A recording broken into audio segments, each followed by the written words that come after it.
Hello साथियों, सांख्यिकी की हम आज नई सीरीज शुरू कर रहे हैं C4। C1 में हमने स्टैटिस्टिक्स का इंट्रोडक्शन देखा था, C2 में हमने कलेक्शन ऑफ डेटा, C3 में क्लासिफिकेशन ऑफ डेटा लिया और C4 में प्रेजेंटेशन ऑफ डेटा हम ले रहे हैं।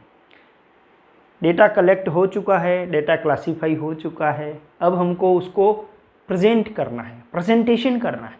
जो रॉ मटेरियल हमारे पास था, इकट्ठा किया था, कलेक्ट किया था, क्लासीफाई करके पड़ा हुआ है, अब उसको प्रेजेंट करना है। काई में प्रेजेंट करें, कैसे प्रेजेंट करें?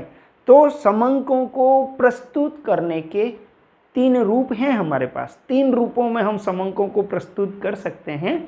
पहला है टेबल के रूप में, सारणीयन टेबुलेशन जिसको हम बोलते हैं। टेबल क्या होता है? Rows and columns, arrangement of data in rows and columns, है ना।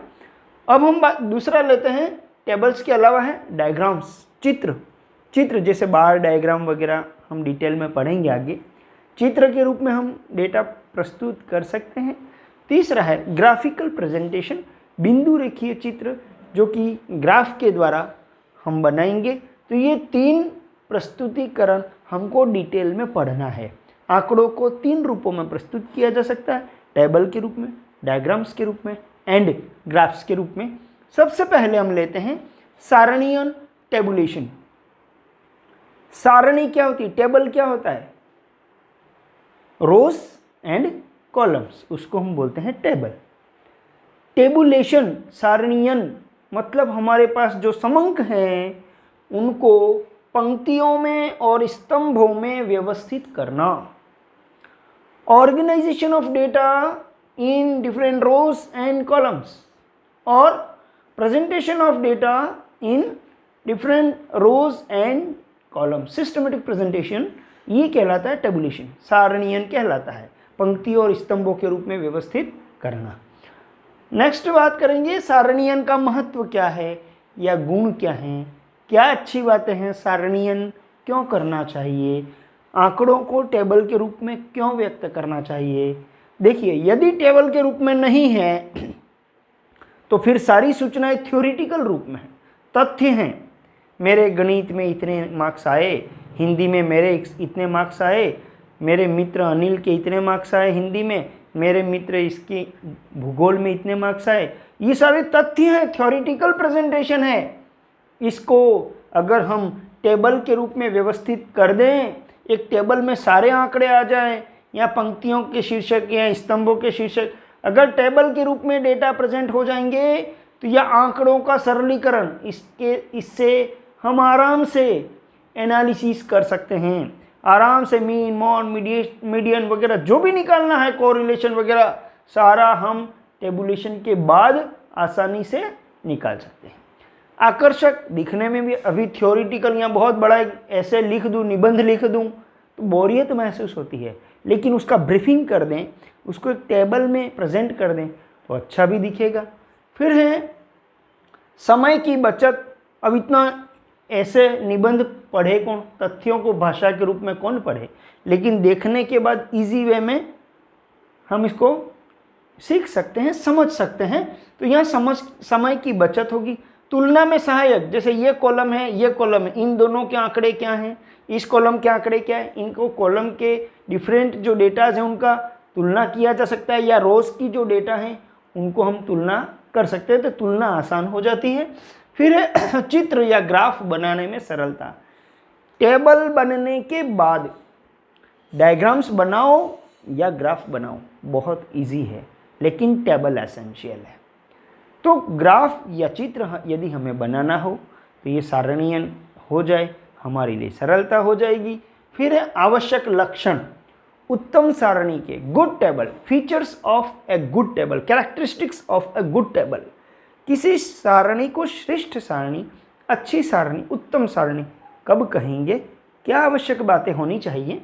एक तो है उचित आकार, मतलब टेबल बहुत बड़ा भी ना हो, देखने में ही माथा चढ़ जाए, या बहुत छोटा भी ना हो जाए, इतना भी छोटा ना हो जाए कि क्या कह रहे वो समझ में ही नहीं आ रहा है, तुलना भी नहीं हो पा रही है ना। इसलिए न तो बहुत छोटा हो न बहुत बड़ा हो। फिर है उद्देश्य के अनुसार हो। हम टेबल क्यों बना रहे हैं, हमने टेबल में ये क्या क्लासिफिकेशन किया है, क्या बताना चाह रहे हैं।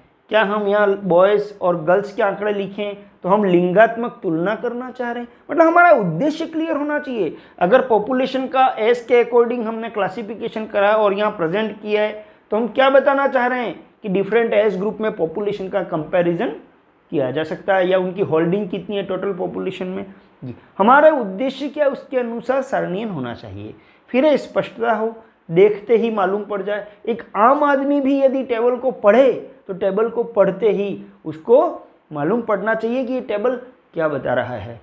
आसानी से तुलना हो सके, है ना, तुलना तो आराम से होगी अगर स्पष्ट होगा तो, और आकर्षक हो, देखने में आकर्षक लगे। सारी लाइंस जो हैं, कॉलम्स हैं, इनके बीच में गैप है, प्रेजेंटेशन है, सब अट्रैक्टिव अप्रोप्रिएट साइज के अकॉर्डिंग होना चाहिए।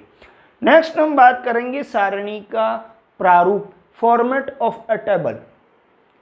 फॉर्मेट क्या होना चाहिए, किसी सारणी के आवश्यक भाग क्या हैं। यदि हमें ये प्रश्न पूछा जाए किसी सारणी के आवश्यक भाग कौन कौन से हैं बताइए, तो सारे भागों को हम याद करें उससे अच्छा हम फॉर्मेट में ही लिख देते हैं, ताकि ये जो फॉर्मेट है ये हमारे दिमाग में फिट हो जाएगा कि कहाँ पर हमने क्या लिखा था और कहाँ क्या आना चाहिए। सबसे पहले देखिए आप, सबसे ऊपर हमने लिखा टेबल नंबर।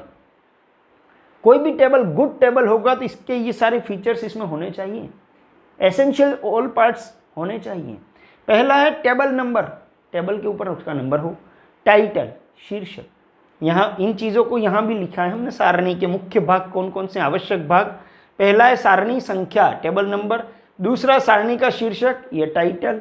तीसरा है शीर्ष टिप्पणी, हेड नोट।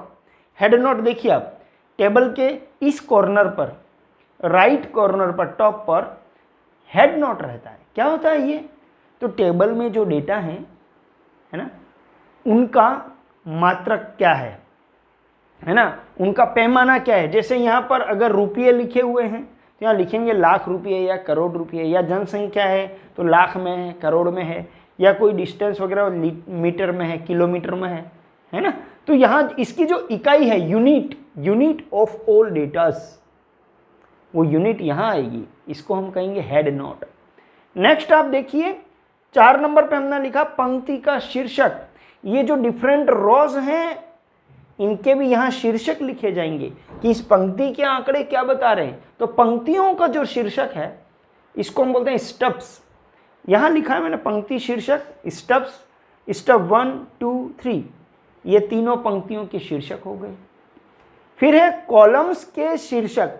कॉलम के शीर्षक को हम बोलते हैं स्तंभ शीर्षक या कैप्शंस।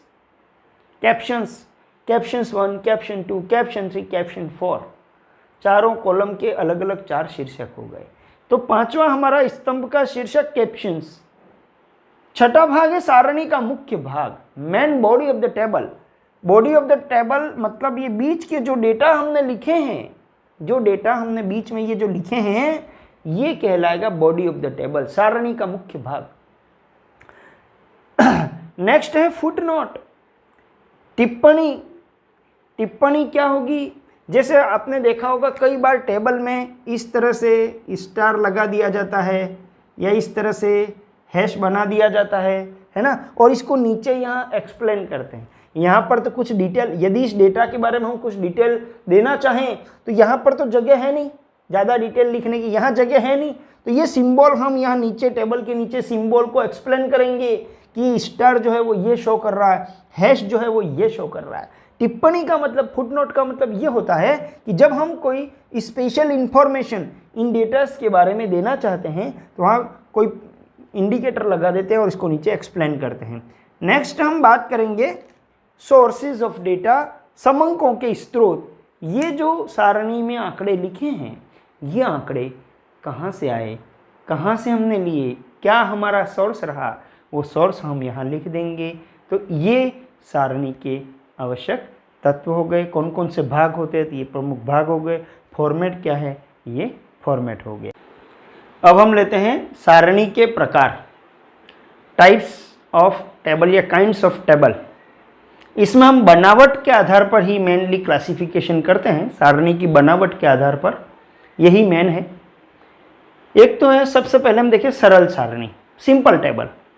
सिंपल मतलब ऐसी टेबल जिसमें केवल दो ही भाग हैं, दो ही कॉलम बने हुए हैं, अर्थात केवल एक ही गुण है, जिसमें केवल एक गुण की तुलना की जाती है, एक गुण को ही व्यक्त करते हैं, एक गुण के आधार पर ही तुलना होगी, वो कहलाएगी सरल टेबल, है ना। सरल सारणी, सिंपल टेबल, केवल दो भाग हैं और गुण एक ही है।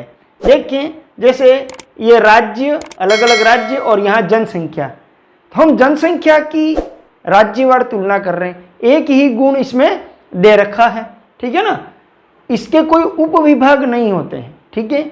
अब हम लेते हैं जटिल सारणी, कॉम्प्लेक्स टेबल। कॉम्प्लेक्स टेबल क्या होता है? एक से अधिक गुणों की तुलना, जब केवल एक ही गुण की तुलना होती है तो सरल, और एक से अधिक गुण हो तो उनको हम बोलते हैं जटिल सारणी, कॉम्प्लेक्स टेबल।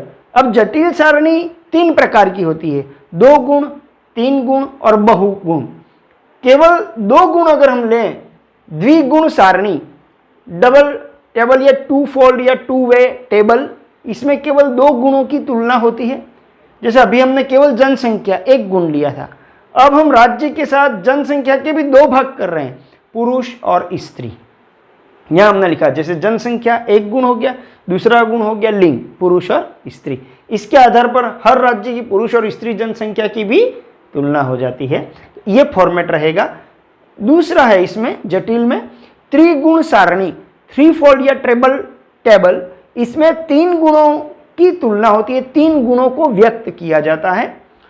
पहला गुण जैसे जनसंख्या हो गया, दूसरा पुरुष स्त्री, है ना, लिंग के आधार पर, तीसरा गुण शिक्षा के आधार पर, शिक्षित अशिक्षित, शिक्षित अशिक्षित। इसका टेबल इस प्रकार से हो जाएगा। यहाँ राज्य आ गए, जनसंख्या के पहले दो भाग कर दिए पुरुष और स्त्री, ठीक है, पुरुष और स्त्री दोनों को फिर टुकड़े कर दिए हमने, शिक्षित अशिक्षित योग।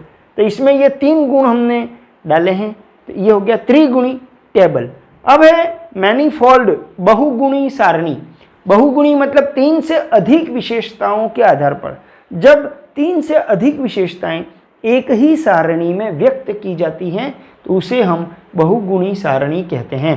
देखिए तीन से अधिक कौन सी, जैसे जनसंख्या हो गया, पुरुष स्त्री और शिक्षित अशिक्षित, ये तो तीन गुण हो गए। और चौथा गुण हमने कौन सा डाला? आयु। हर राज्य में आयु के अनुसार इसका डिस्ट्रीब्यूशन निकाल रहे हैं, है ना। तो चौथा गुण हमने यहाँ पर आयु का भी डाल दिया कि आयु के आधार पर हम जनसंख्या को पुरुष स्त्री शिक्षित इसके आधार पर बांट रहे हैं, और राज्य के भी पार्ट कर दिए हमने। ये एक राज्य के आयु के अनुसार वितरण हुआ, दूसरे राज्य का आयु के अनुसार वितरण हुआ। तो तीन से अधिक विशेषताओं के आधार पर ये हमारा जो टेबल बना है ये कहलाता है बहुगुणी सारणी। इस प्रकार से ये हमारा सारणीयन का जो चैप्टर था वो चैप्टर यहीं समाप्त होता है। अब हम अगले वीडियो में लेंगे डायग्रामेटिक प्रेजेंटेशन, चित्रमय प्रदर्शन, समंकों का चित्रमय प्रदर्शन। ये सारणी के रूप में प्रेजेंटेशन हमारा हो चुका है। धन्यवाद।